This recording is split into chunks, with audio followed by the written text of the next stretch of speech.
Welcome along, guys. Well, it's pre-lockdown. I've got a couple of days to get a load of videos recorded before we go into lockdown in the UK. If you're not aware, if you're watching this from overseas, we've got a 4-week imposed lockdown coming on. So I've got these videos, I've got to record them. What I'm starting with is the follow-up and the final video on my 690 SMCR. I've had this on loan from KTM since February. It's been a long-term loan. I've had it all year. I'm here to give you my final thoughts on this bike. What's gone wrong with it over that time, if anything? What's it been like to live with? How have I found it to run, economy? What's it been like as a fun machine? Can you use this bike as your only bike? Those are the sorts of questions we are going to be addressing today. So let's jump on, let's get going, and Chopsy, roll that intro. So this little bike, I absolutely love supermotos. So first of all, the reason I asked KTM if I could have this is because since I had my 701 2 years ago and I swapped it to get a Super Duke, I feel like I've really been missing out on the type of fun and the type of riding one of these bikes brings you. These are so much fun. These bikes are really all about fun. That's the first thing. Supermotos are fun bikes, which is great if you can afford to have a couple of bikes. What's this bike been like as a, can you have this as your only bike? First of all, these bikes aren't cheap. Don't think of these as a little cheap runaround. These are about 9.5 grand. This isn't a cheap bike. This is more expensive than the 790 Duke. This isn't a budget bike, so you've got to really absolutely love supermotos to really get one of these. Would be my first thing. The good thing about them is they really hold their money. These bikes really hold their money. If you look for second-hand 690s, even the older model, you can't really get a decent bike for under £6,000. Even going back to like 2010, 2009, decent bikes start at about 5.5 grand. There's no such thing as a good, cheap 690. They really don't exist. If you manage to get one, then fair play to you. But these things really hold their money, which is, first of all, they may be expensive to buy, but they absolutely hold their money. Also, the reason they're not cheap is because they've got top quality components. WP Apex suspension, fully adjustable, well, apart from preload on the front, but we'll gloss over that. Adjustable for reload, adjustable for rebound. The rear shock is actually adjustable for high and low speed compression dampening, plus preload, plus normal rebound down. It's highly adjustable. It's quality suspension. So as I mentioned at the beginning, I've only done 2,000 miles on this. Not a lot of miles. I've had it from new, so I've had it from 0 miles. I picked it up from KTM. I did the run in. I've got other videos on my channel about how I ran this bike in, and I think I've done an amazing job of running this bike in. And the reason for that is this bike, in those 2,000 miles, obviously it had its first service, I think it was about 700 miles. I was a little bit late with the first service, but since then I have not had to put a drop of oil in this engine. It's not needed any top up of oil. It's still at the perfect position on the sight glass, which is incredible. My old 701, I used to have to put oil in it really after every ride. It used to drink quite a lot of oil. This new engine, that was a 2016 model, by the way, so it had the older engine in it. I just had that. But this new counterbalanced engine, I've not had to put any oil in it whatsoever. It's been an amazingly reliable unit in those miles. I mean, it's unheard of, really, not to have to put oil in. I've done a track day on this, where it's been hammered round Brands Hatch. Again, link to a video above, and I've not had to put any oil in it at all. I love to wheelie this thing. I've done wheelies on this. Again, sometimes when you wheelie supermotos, that causes the engine to burn because the engine's up at a funny angle. No oil's been burnt. And I think that's probably a testament to how good this engine is, and the fact that I did a really nice job running it in. So, well done, Chopsy. These come with the Bridgestone S21 tyres, and when I picked this up, I was used to having the Conti Attack tyres on my 701, and they're brilliant. They're super sticky, never had any moments on those Conti Attacks, and I thought, are these S21s going to be sticky enough? Because these are a dual compound tyre, so you've got the harder bit in the middle of the tyre and then a softer piece on the outside of the tyre, whereas the Conti Attacks were just soft all over. Well, these have been brilliant. As I say, track days, this sort of riding, these sorts of conditions. I've been out in downpours on this. I've ridden this in the summer. You know, no moments, nothing from those tyres. They've been absolutely amazing. So I have to say, top marks to Bridgestone. These tyres work very well on this bike. So don't think, you know, because the Conti's lasted about 1,500 miles for the rear. I've done 2,000 miles on this. I've done a track day, and there's still a lot of life left in that rear tyre. I will show you that on the walk around. Oh yeah! Woohoo! Lovely for doing wheelies. I can't show the wheelies on the channel because you just can't do wheelies on YouTube. You know, it's if you get caught doing a wheelie or show a wheelie in a video on UK roads, you're potentially looking at a dangerous driving charge. So instant ban, massive fine. You can't show wheelies. But believe me, this bike is fantastic for wheeling, and it's got anti-wheelie on it. What KTM have done, or seem to have done, it seems to be a little bit hit and miss, if I'm honest, but at the moment the wheelie control is on this bike. Here's your little adjuster here. You've got two different map settings. Press the button and it turns off the traction control. It's a bit fiddly. You've got to leave it pushed down for exactly 5 seconds and then let go. But even with wheelie control on, you could still do some very, very nice wheelies. And I would say probably 80% of people, unless you're doing literally 12 o'clock wheelies and scraping your number plate, you could just leave the wheelie control on. The odd occasion, it'll think, hang on a minute mate, this is too much, and it'll kill it. But 9 times out of 10, you can just leave it on and you can have some nice enough wheelies with the protection, knowing that you've got the anti-wheelie turned on. Woohoo! These things are fast, honestly. 74 brake horsepower, 140 kilos. They're quick. It is a quick bike, you know. Like I say, I'm going back to my track day.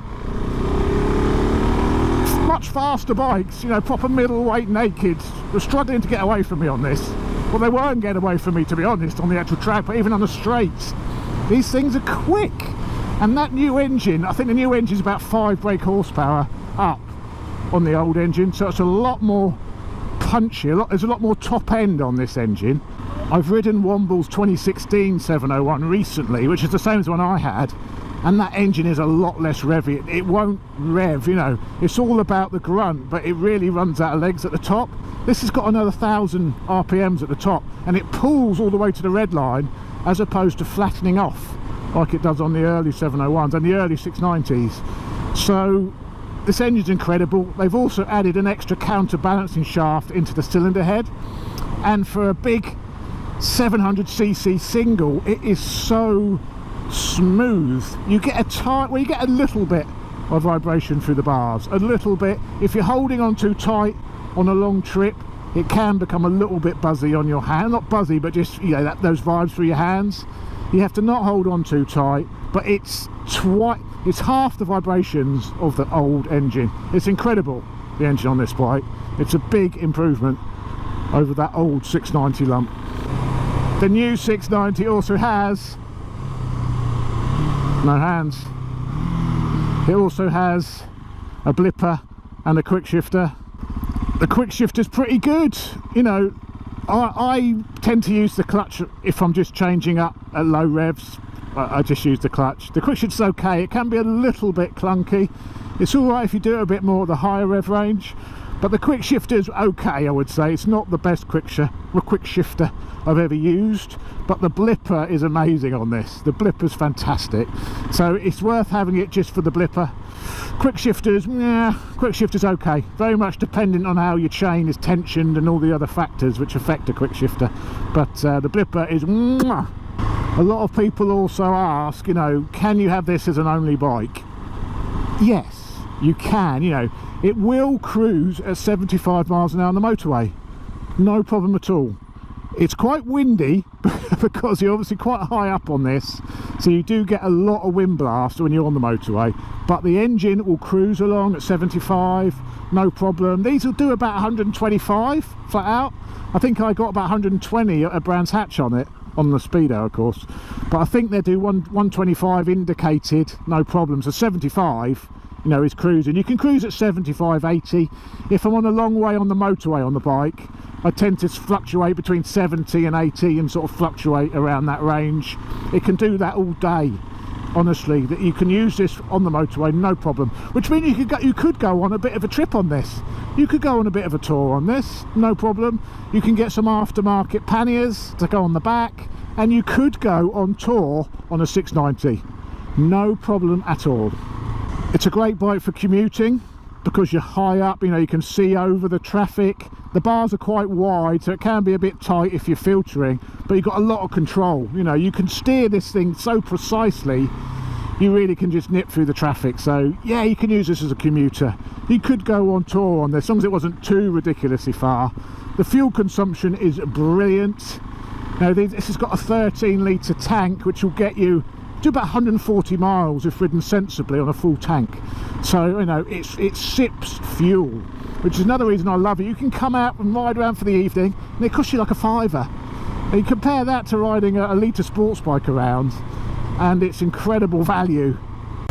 Is there anything I don't like about the 690? Any annoyances I've found with my time with this bike this season?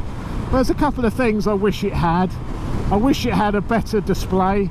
It's exactly the same display, I think you can just about see it down there, as what is on the enduro bikes. So it's very, very basic. No rev counter. You've got speed, you've got engine hours, you've got trips, you've got a fuel light. That's it. Very, very basic. The old 690 had a rev counter. I wish they did what they do on the Hypermotard, have a little TFT on here. Don't want a massive great big 5-inch screen, but just a small TFT with just a rev counter bar and the speed, you know, and a gear indicator would be nice. I would like a gear indicator, especially when you want to pop a few wheelies. It's nice to check you're in the right gear before you try and pop a wheelie. But so yeah, I would like a nicer, a bigger sort of TFT on this. I think it's crying out for that. It's just too basic. I'd like the ability just to turn off the anti-wheelie. Just turn it off. At the moment it's linked to the traction control, which is good, you know, the loose gravel lanes I'm riding on, bit of traction control, why not? It's a good idea. I don't want the wheelie control on though. I'd like the ability to be able to just turn off the wheelie control and it stay off, like it does on the Super Duke car. You know, this isn't a bike you really want wheelie control on. Perhaps when you're learning, fair enough, but there comes a point where you want to be able to turn that off. So I wish they'd give that as an option. There's a few people out today making the most of it before we go into lockdown. So yeah, I wish you could turn that off. I also wish this bike had the orange wheels like the old bike. It used to have anodised orange wheels, the old 690. Looked amazing with those. This has got this like a black satin powder coat wheel. Oh yeah, that's what I'm talking about. I wish it had orange wheels. It would be brilliant with some orange wheels on it. But apart from those three things, this bike's amazing. I wouldn't change anything else.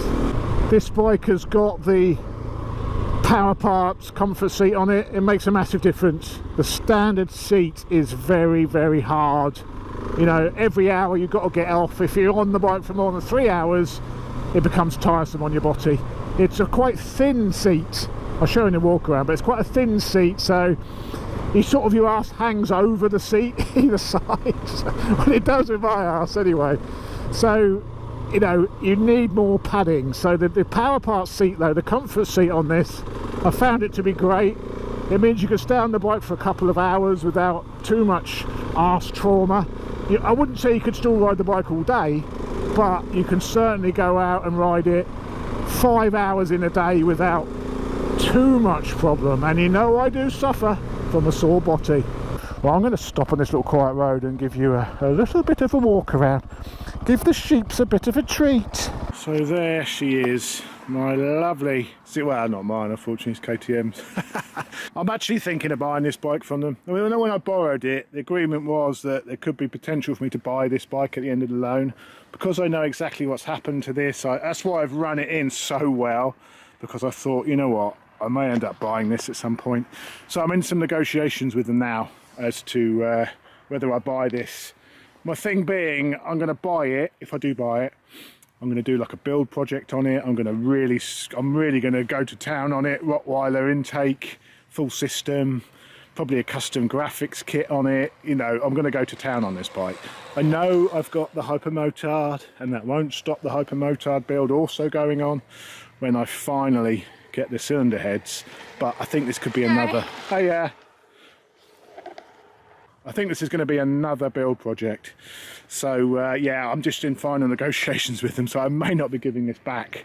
Hopefully she's here to stay. This bike has got the Streetline Akropovich. Yeah, it's a bit big. It's not really loud enough, but it's certainly better than the standard exhaust, but that won't be staying.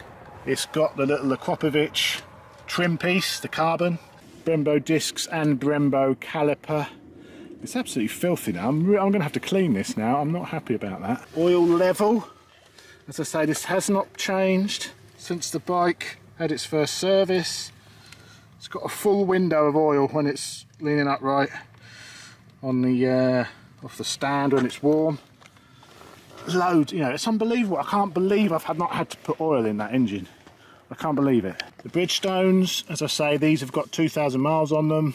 You know, track day, you can still see the sort of the peeling on the edge of the tyre from the track day I did. And yeah, there's still a fair amount of life in these. I'd say there's probably still another 800. I may get 3,000 miles out of these if I'm lucky. Maybe. The front, it's got loads of life. On the Conti Attacks, it used to wear them sort of mid here. They'd wear out here quite quickly, actually. You know, even despite the front wheel being off the ground most of the time on these bikes, they do wear the front out. But this, you know, on these, loads of life left on that front. My bike has the Power Parts seat, the comfort seat, you know, with the little logos on it. It is, you know, there's a reasonable amount of padding in it, much better than the standard seat. It's also got like a, what they call it, anthracite look to the outside, and then a different, more grippy material in the middle. It's yeah, I think it's about £180 for the Power Parts seat. So that's the whole seat, not just a cover, not just a foam. The dash, as I mentioned, it's a bit basic. A little rev counter would be nice. They've changed the lights layout. You know, these lights used to pop out here on the old 701. That's all fixed now. But yeah, a bit more information on the dash would be nice.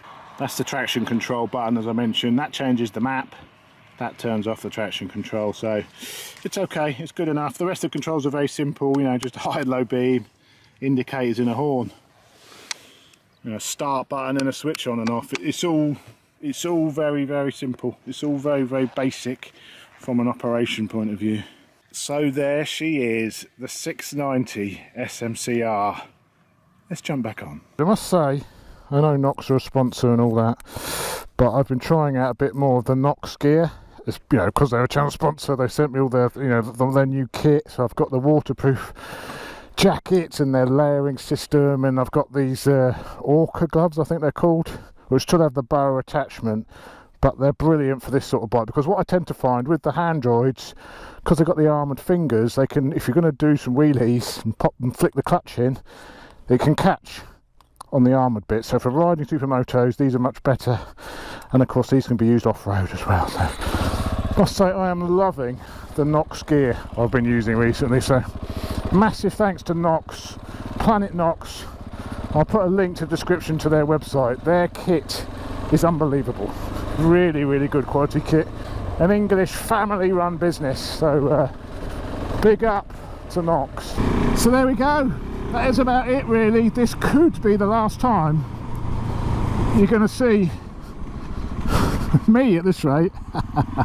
This could be the last time you're going to see the 690. I'm in a bit of a dilemma because of course I've got the hypermotard, so do I need two supermotos? That's my big problem. That's why I'm even, you know, discussing it with KTM, because I'd buy this in a heartbeat if it wasn't for the fact I've got the hypermotard. So, but I love supermotos. I think the hypermotard is, you know, it's a bike which you can do bigger distances on. It's a bit more power. You know, that this is more of a fun thing to ride around these sorts of lanes on, where I think the Hyper is maybe a bit more functional. So I think there's room for both of those bikes in my garage. So there we go guys, thanks for watching as always. It's lovely to have you along. I'm going to hope to get out again before lockdown on the H2 for a final ride. I want to winterise that bike, fill it up with fuel, get it put away, final ride before she goes away, but I want the roads to be a bit drier than this. I'm hoping tomorrow we will get another dry day just to get the H2 out.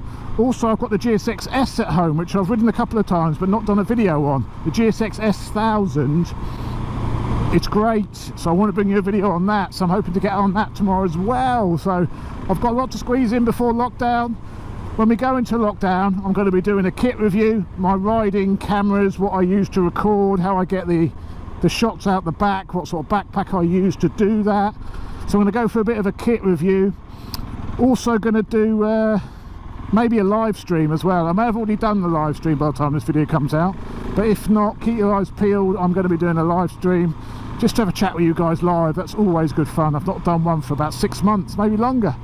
So there's a live stream on the way as well. So and plus what other stuff I can think of. Oh, another thing I'm going to do is my top, all the bikes I've ridden this year, including this one, including my own bikes, all of the loan bikes I've ridden, I'm going to do my top 10 favourites. So my favourite, which ones I would buy, which ones I love in a top 10. So that's going to be another lockdown video. So if you haven't already, as ever, subscribe. Is it over there? Is it over there? Press the subscribe button. Join the fun. Right guys, see you later on. Take care, ride safe, be safe, and I will speak to you on the next video. See you later. This is power level 1, which is full power. But there you are. There she is. The 690 701. Sorry. Start again.